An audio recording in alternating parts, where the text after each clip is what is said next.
Hello students, Radhe Radhe. स्वागत है आप सभी का यूट्यूब चैनल पे। तो आज शुरू करते हैं जर्नल एंट्री का सेकंड लेक्चर। जैसा कि लास्ट लेक्चर में हम लोगों ने जाना था कुछ स्पेशल टाइप्स की केवल एंट्रीज की शुरुआत के बारे में, अभी समझेंगे कुछ आगे की एंट्रीज के बारे में कि किस तरीके से उसके आगे कुछ एडिशनल एंट्रीज को किया जाता है। ठीक है, तो चलिए शुरू करते हैं।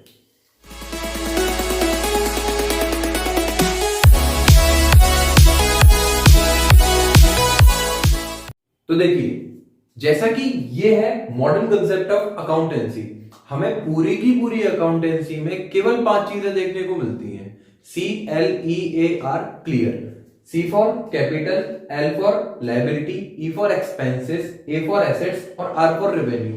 अगर इन 5 चीजों को समझ लिया, किसी भी तरीके की जर्नल एंट्री को बहुत इजीली किया जा सकता है। चलिए, तो देखिए, बढ़ाना और घटाना कोई भी सिचुएशन होगी, किसी कोई भी चीज सपोज गिवन है हमको किसी भी क्वेश्चन में, तो 3 ही सिचुएशन होती हैं। पहली, या तो कोई चीज इंक्रीज हो रही होगी, दूसरी या कोई चीज डिक्रीज हो रही होगी, तीसरी नो चेंज। जब कोई चेंज ही नहीं है तो एंट्री किस बात की? एंट्री कब होती है? या तो इंक्रीज हो रहा हो या डिक्रीज हो रहा हो, और उसमें भी इंक्रीज या डिक्रीज करने को हम या तो डेबिट कर सकते हैं या क्रेडिट कर सकते हैं। अब किस तरीके से किया जाता है ये जानते हैं। देखिए, सी फॉर कैपिटल, कैपिटल को अगर इंक्रीज करना है तो रूल क्या है सर? क्रेडिट करना, और अगर डिक्रीज करना है तो डेबिट करना। ठीक है, लायबिलिटी को अगर इंक्रीज करना है तो क्रेडिट करना, और डिक्रीज करना है तो डेबिट करना। एक्सपेंसेस को अगर इंक्रीज करना है, अगर एक्सपेंसेस को हमको बढ़ाना है तो हम क्या करेंगे? डेबिट। और अगर घटाना है तो क्या कर देंगे? क्रेडिट। और सेम तरीके से अगर एसेट्स को हमें इंक्रीज करना है तो सेम होगा डेबिट, और डिक्रीज करना है तो क्रेडिट। और रेवेन्यू को अगर इंक्रीज करना है तो सेम तरीका सर, क्रेडिट, और डिक्रीज करना है तो डेबिट। चलिए, हम लोगों ने जो रूल पढ़े थे कल अकाउंटेंसी के लास्ट लेक्चर में जो भी थे, उसमें कैपिटल, लायबिलिटी, एक्सपेंस, एसेट्स और रेवेन्यू इन्हें सेपरेटली नहीं दे रखा था, लेकिन मर्ज करके दिया हुआ था। एक छोटा सा एग्जांपल लेते हैं। नॉमिनल अकाउंट पढ़ा था हम लोगों ने। नॉमिनल अकाउंट में क्या डेबिट ऑल द एक्सपेंसेस पढ़ा था, और उस डेबिट ऑल द एक्सपेंसेस में क्या all the expenses are debit हो रहे हैं तब जब वो बढ़ रहे हैं?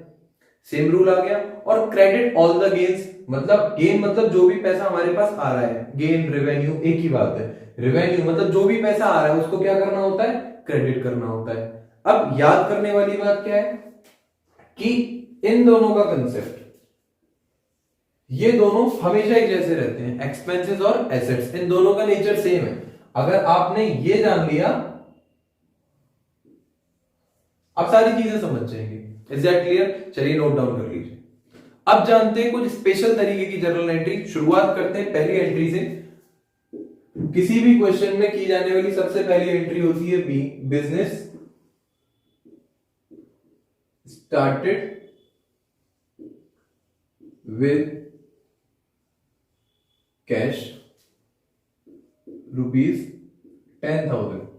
वैसे तो 10,000 रुपए में कोई बिजनेस स्टार्ट होता नहीं है, लेकिन फिर भी सोच लेते हैं, सोचने में क्या जा रहा है। चलिए, अब सपोज आपने बिजनेस स्टार्ट करना है। मैं यहाँ पर फॉर्मेट नहीं बना रहा हूं, फॉर्मेट में बनाना मैं पहले ही आपको बता चुका हूं। आपको केवल एंट्री पास करने का तरीका समझना है। चलिए, आपने बिजनेस स्टार्ट किया। अब अगर हम क्या सोच रहे हैं, सपोज ये बिजनेस है, ये कोई भी प्रोप्राइटर, और अगर ये प्रोप्राइटर है, ये बिजनेस में पैसा लगाता है, इस प्रोप्राइटर ने बिजनेस स्टार्ट किया है, पैसा लगाया है, तो हमें किसके पॉइंट ऑफ व्यू से समझना है चीजों को? सर, बिजनेस के पॉइंट ऑफ व्यू से। मतलब पैसा बिजनेस के पास आ रहा है या जा रहा है, इस बात से मतलब होना चाहिए। हमें इस बात से मतलब नहीं है कि अगर इस पर्सन का नाम कुछ भी है, सपोज इसका नाम हमने चिंकू रख दिया, अब इस चिंकू के पास पैसा आ रहा है या जा रहा है हमें मतलब नहीं है। हमें किससे मतलब है? बिजनेस के पास पैसा आ रहा है या जा रहा है। सर, अगर बिजनेस स्टार्ट होगा तो बिजनेस के पास तो पैसा आएगा, और कैश अगर आता है तो लास्ट लेक्चर में जाना था हमने कि कैश के आने को डेबिट समझते हैं। तो क्या करोगे बेटा जी? कैश अकाउंट डेबिट टू क्या हो जाएगा? Capital account. कैपिटल को हिंदी में कहा जाता है बेटा जी पूंजी। अब क्योंकि इस क्वेश्चन में कैपिटल बढ़ रही है, एक बात समझो कि जब बिजनेस स्टार्ट होगा तो बिजनेस की पूंजी भी तो बढ़ेगी। अभी थोड़ी देर पहले हमने कैपिटल का रूल क्या पढ़ा था कि कैपिटल को इंक्रीज करने के लिए क्रेडिट किया जाता है, तो इन द सेम वे हम क्या कर रहे हैं, कैपिटल को क्रेडिट कर रहे हैं। समझ में आया? चलिए नोट इट डाउन बेटा जी।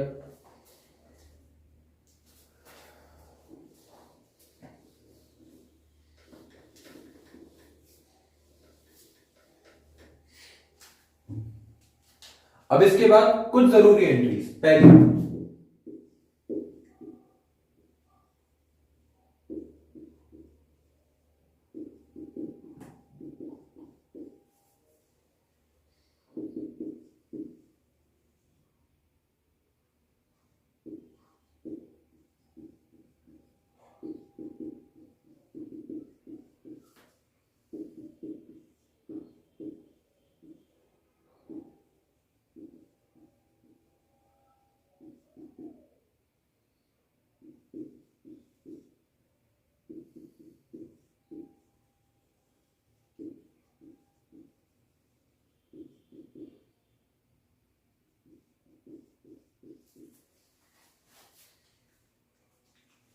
चलिए तो ये चार तरीके की एंट्रीज है, बहुत ज्यादा काम आने वाली।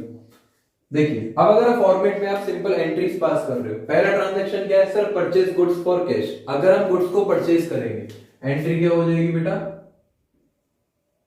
Purchase account debit to cash account 20,000 being goods purchase. इसके बाद में अगर मैं सेकेंड एंट्री की बात करूं कि सेल ऑफ गुड्स फॉर ₹25,000, माल बेचा जा रहा है 25,000 रुपए के लिए, तो कैश तो आएगा ना हमारे पास में। और अगर कैश आएगा तो इन द सेम वे बेटा cash account debit to sales account, कितना 25,000 और 25,000 being गुड्स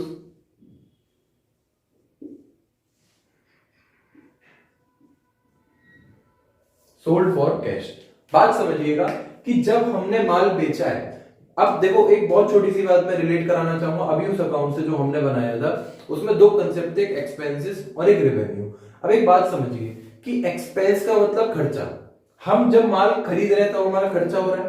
अब खर्चा होने का कारण क्या है, परचेज करना, और परचेज को क्या कर रहे हैं, डेबिट, क्योंकि एक्सपेंसेस जब बढ़ते हैं तो क्या किया जाता है, डेबिट। अब सेम तरीका हमने उसी में लास्ट वाला पॉइंट पढ़ा था कि रेवेन्यू को जब बढ़ाया जाता है तो डेबिट किया जाता है। रेवेन्यू को जब बढ़ाया जाता है तो क्रेडिट किया जाता है। In the same way revenue बढ़ रहा है, हम क्या कर रहे हैं, क्रेडिट कर रहे हैं। अब हमारे पास उसके बदले में आ क्या रहा है, कैश आ रहा है। इस केस में जा क्या रहा था, कैश जा रहा था। एक कैश को समझना है, उसके साथ वाली चीज को समझना है, एंट्री विल बी कंप्लीट। अब एक बात और समझिए, इसके साथ मैं रिलेट कर रहा हूं।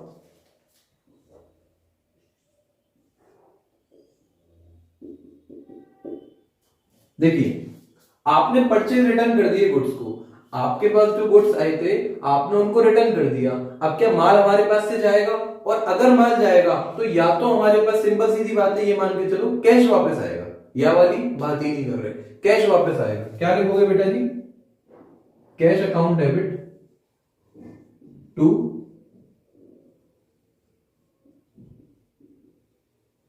Purchase return 5,000।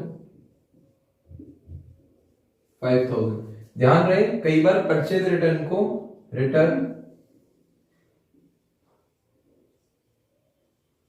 आउटवर्ड भी कहा जाता है। आउटवर्ड का मतलब बाहर की तरफ रिटर्न जा रहा है ना, ठीक है, तो रिटर्न आउटवर्ड समझोगे। और इसी के साथ में अगर फोर्थ एंट्री की बात करें कि आप सेल्स रिटर्न कर रहे हो, आपका बेचा हुआ माल वापस आ रहा है, तो क्या लिखोगे बेटा जी, सेल्स रिटर्न अकाउंट डेबिट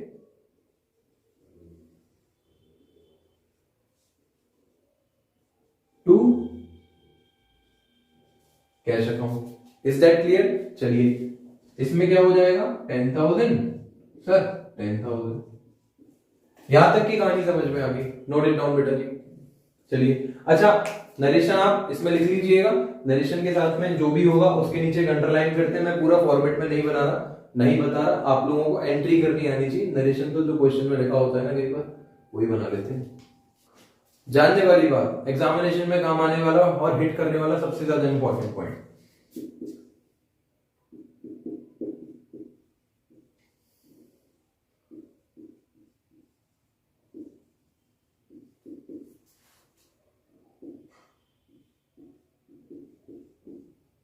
आप माल खरीद रहे हो 1 लाख रुपए का, 1 लाख रुपीज हम स्पेंड कर रहे हैं माल खरीदने के लिए। बात समझिएगा, केसेस दे रखे होते हैं। केस 1, अगर एग्जामिनेशन, अगर क्वेश्चन में लिखा हुआ purchase goods for ₹1 lakh for cash, अगर कैश वर्ड लिखा हुआ है, हमको क्या करना है sir? Purchases account debit to cash account entry 1 lakh और 1 लाख। क्लियर है? अगर लिख रहा है purchases goods for ₹1 lakh from, case 2 है फ्रॉम राम, या कोई भी नाम दे रखा है। जब नाम दे रखा होता है, कैश वर्ड गिवन नहीं होता, तो ट्रांजैक्शन को माना जाता है क्रेडिट ट्रांजैक्शन। यहां पर क्रेडिट का मतलब है उधारी का ट्रांजैक्शन, और उधार के केस में पैसा तो ना तो देंगे ना लेंगे। अब माल तो खरीदा जा रहा है, तो भैया गुड्स तो आ रहे हैं हमारे पास, तो परचेजेस अकाउंट डेबिट तो होगा ही होगा, लेकिन कैश तो नहीं जा रहा ना। और जब कैश नहीं जा रहा तो टू राम को भेज दोगे, राम्स अकाउंट। मैंने यहां पर राम अपॉस्ट्रोफी एस लिखा है एंट्री करने के लिए, आप चाहो तो केवल राम लिख सकते हो, लेकिन याद रहे अकाउंट लिखना है तो पहले अपॉस्ट्रोफिक एस लगेगा। चलिए, जो भी सपोज आप जो भी अमाउंट है 1 लाख रुपए, तो आप यहां पर भी 1 लाख रुपए लिखेंगे।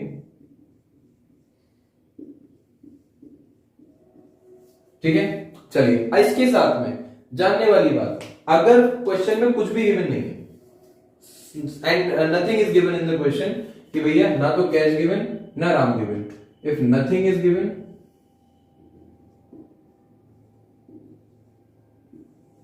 तो कैश में मानते हैं। अगर कुछ भी गिवन नहीं होगा तो प्रायोरिटी किसको दी जाएगी? कैश को दी भी जानी चाहिए। चलिए, अगर क्वेश्चन में केवल नाम गिवन है तो भी ये लिखा जाएगा, और अगर क्वेश्चन में दोनों चीजें गिवन है, नाम भी दे रखा है और कैश भी गिवन है, उस केस में भी हम इसी को मानते हैं। ध्यान रहे, नथिंग इज गिवन और both is given, both are given, sorry, और बोथ आर गिवन। कोई भी केस, अगर कुछ नहीं दे रखा तब भी कैश है, और अगर सब कुछ दे रखा है, आई मीन कैश भी दे रखा है, नाम भी दे रखा है, तब भी कैश है। सिंपल सीधी बात है, अपना सपना मनी मनी। चलिए, सेम इसी का अपोजिट केस किस में हो जाएगा? सेल्स के केस में। ठीक है, तो वो आप कर लेंगे। इसके बाद समझाते हैं कुछ जरूरी इंपॉर्टेंट एंट्री।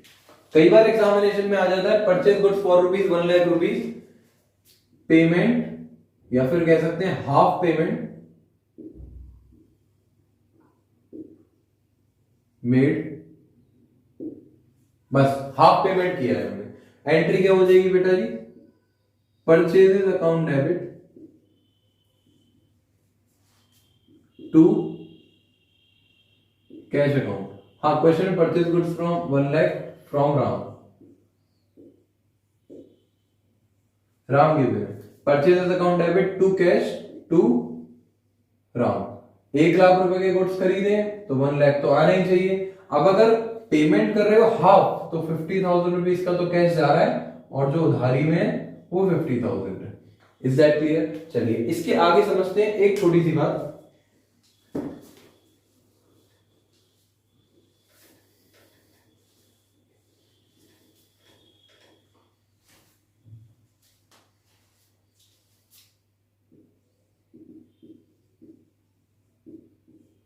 डिस्काउंट का कंसेप्ट। डिस्काउंट दो तरीके का गिवन होता है क्वेश्चन में। पहला,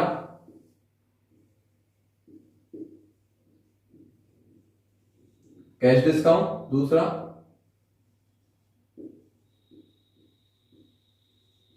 ट्रेड डिस्काउंट। ट्रेड डिस्काउंट को कभी भी शो नहीं किया जाता, लेकिन कैश डिस्काउंट को हमेशा शो करते हैं। सर कैसे? देखिए, trade discount not to be shown,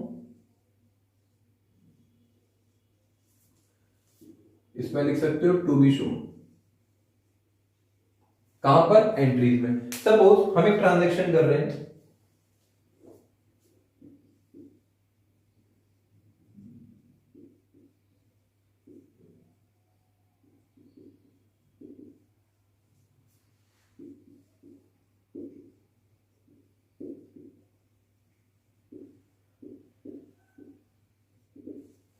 less 10% trade discount. अच्छा, एक छोटी सी बात बेटा, होता क्या है मतलब ट्रेड डिस्काउंट का?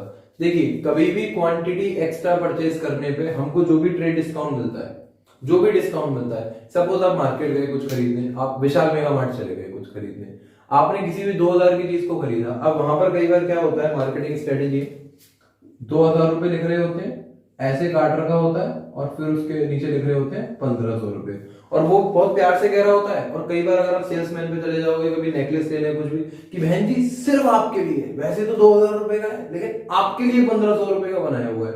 अब आप में ऐसी क्या खास बात है ये तो हमें नहीं पता, लेकिन 1500 रुपए का आपके लिए पड़ रहा है। अब सिंपल सीधी बात है, आप ट्रांजेक्शन भी कितने से रिकॉर्ड करोगे? 1500 रुपए से। क्या आपको 2000 रुपए से मतलब है? नहीं है। इस केस में ये क्या हो जाएगा? Trade discount. अब एक बात समझिए कि आपने 1500 रुपए की किसी चीज को खरीदा, आपने 1500 रुपए की किसी चीज को खरीदा। अब पेमेंट करने के दो तरीके हैं कि भाई साहब, या तो अब आपने कहा है कि हम हमारे लिए ही नेकलेस बना है, हम ही इसको खरीद रहे हैं, तो या तो हम इसका पेमेंट आज करेंगे या फिर हम इसका पेमेंट 2 महीने बाद करेंगे। तो हमें पेमेंट करना कितना है? 1500 रुपए। हम भाई साहब 2 महीने बाद कर देंगे। उन्होंने कहा नहीं बहन जी, आप अच्छे हैं लेकिन इतने भी अच्छे नहीं है कि आपको 2 महीने का टाइम दे दिया जाए, लेकिन जितने आप अच्छे हैं उसके लिए आपसे ये कह दिया जा सकता है कि अगर 1500 रुपए का पेमेंट आपको करना है, जिसको आप 2 महीने बाद कर रहे हो, फिर हम लालच देंगे। लालच क्या? कि अगर आप आज पेमेंट करेंगे तो आपको 1500 रुपए के माल के बदले में 1400 रुपए में माल लेने दिया जाएगा। मतलब क्या हुआ कि आपको 100 रुपए का एक डिस्काउंट दिया जा रहा है। किस लिए? कैश का पेमेंट जल्दी करवाने के लिए। उस लालच को कहा जाता है कैश डिस्काउंट। और उस केस में आप कैश कितना पे करोगे बेटा? 1400 रुपीज। तो ये क्या हो गए? 500 रुपए हमारे लिए हो गए ट्रेड डिस्काउंट, और ये 100 रुपए क्या हो गए हमारे लिए? Cash discount. इस वाले केस में, किसी भी केस में ट्रेड डिस्काउंट को कभी भी एग्जामिनेशन में क्वेश्चन में शो नहीं किया जाता, और कैश डिस्काउंट को हमेशा लिखा जाता है। कैसे? ये जानते हैं।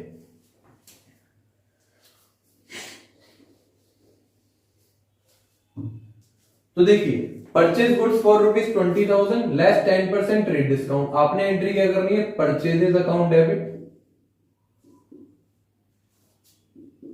टू, कुछ नहीं दे रखा, न नाम न काम कुछ भी, तो टू कैश अकाउंट। अच्छा, माल कितने का खरीदा है सर? 20,000 रुपीज का। 20,000 में 10% माइनस करो सर। 10% माइनस करोगे तो 2,000 हो जाएगा, और उसको माइनस करने के बाद बचेंगे आपके 18,000 रुपीज। मतलब आपने पेमेंट कितने का करना है? 18,000 रुपीज का। अब बहन जी केवल आपके लिए 18,000 रुपए का, तो आप 18,000 पे कर रहे हो। अब बहन जी बहुत अच्छी थी, उन्होंने चिक चिक बाजी नहीं की और 18,000 पे कर दिए। हालांकि ये बात हजम होने वाली नहीं है, बट कर दिए। अब सपोज इसी के बाद एक केस दे रखा है, purchase goods for cash ₹20,000 less 10%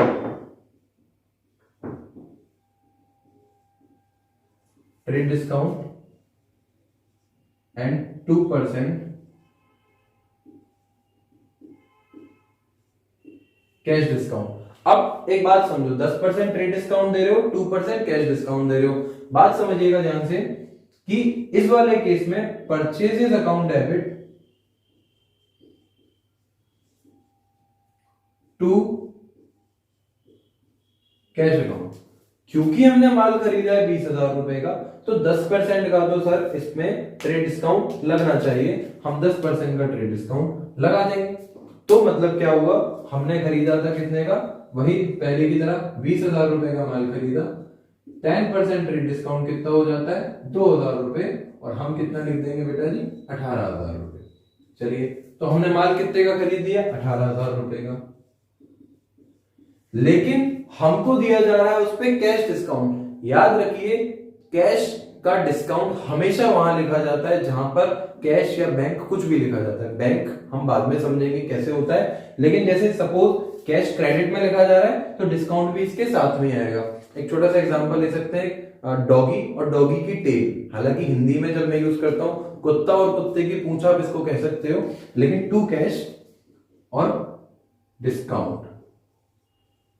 अब क्रेडिट में आएगा तो डिस्काउंट रिसीव्ड आएगा, क्योंकि जब हम पेमेंट करते हैं तो सामने वाले से कहते हैं कि भैया उधार अभी डिस्काउंट दे दो ना, तो हमको डिस्काउंट मिल रहा है। और डिस्काउंट रिसीव को डिस्काउंट मिलना कहते हैं, तो डिस्काउंट रिसीव्ड यहां पर लिखेंगे। और बेटा जी 18,000 रुपए में हमको डिस्काउंट कितना मिलेगा? 2%। अब 18,000 रुपए का 2% होगा 360 रुपीज, अगर मैं गलत नहीं हूं तो 360 रुपए का हमको क्या मिल गया? डिस्काउंट। तो 18,000 रुपए में से जब 360 रुपए का हमको डिस्काउंट मिला है तो हमने पेमेंट कितना किया होगा? 17,640 रुपए। ठीक है, चलिए एंट्री क्लियर हुई। ठीक है, इसी के साथ में एक एंट्री और आती है कई बार बेटा, वो क्या है? दूसरी वाली की opposite, sold goods for ₹30,000 at 10% trade discount and 2% cash discount. ठीक है, चलिए अब जब ये वाली एंट्री हो रही है कि 10% ट्रेड डिस्काउंट और 2% कैश डिस्काउंट, आपको क्या करना है? सिंपल सीधी बात है, सर सेल कर रहे हो पैसा तो आएगा, कैश अकाउंट डेबिट। अब क्योंकि ट्रेड डिस्काउंट को शो नहीं करते, कैश डिस्काउंट को शो करते हैं, लेकिन इस बार कैश डिस्काउंट कैश के हमेशा कैश के साथ में ही शो होता है, तो कैश के साथ में क्या लिख दोगे बेटा जी? डिस्काउंट। लेकिन क्योंकि ये डेबिट में आ रहा है, मतलब हम माल को बेच रहे हैं, बेचते समय हमें पैसा मिलता है, हम डिस्काउंट देते हैं, और देते समय डिस्काउंट देने को बोलते हैं डिस्काउंट अलाउड। तो क्या लिखोगे? Discount allowed account debit to sales account. अब क्योंकि हमारी सेल है 30,000 रुपीज की, अब 30,000 रुपीज का अगर 10%, जिसको कि हम लोग 3,000 कहेंगे, माइनस किया जाए तो बचेगा 27,000। मतलब हमने सेल कितने की है? 27,000 की। अब 27,000 का जब 2% अमाउंट माइनस किया जाएगा तो वो हो जाएगा 540 रुपीज, है ना? 540 रुपीज। तो 27,000 में से जब 2% माइनस किया गया तो वो हुआ हमारे लिए 540 रुपए। अब 540 रुपए का जब डिस्काउंट दे दिया तो बेटा जी पैसा रिसीव कितना किया होगा? 27,000 minus 540 is equal to 26,660। Sorry, again 460।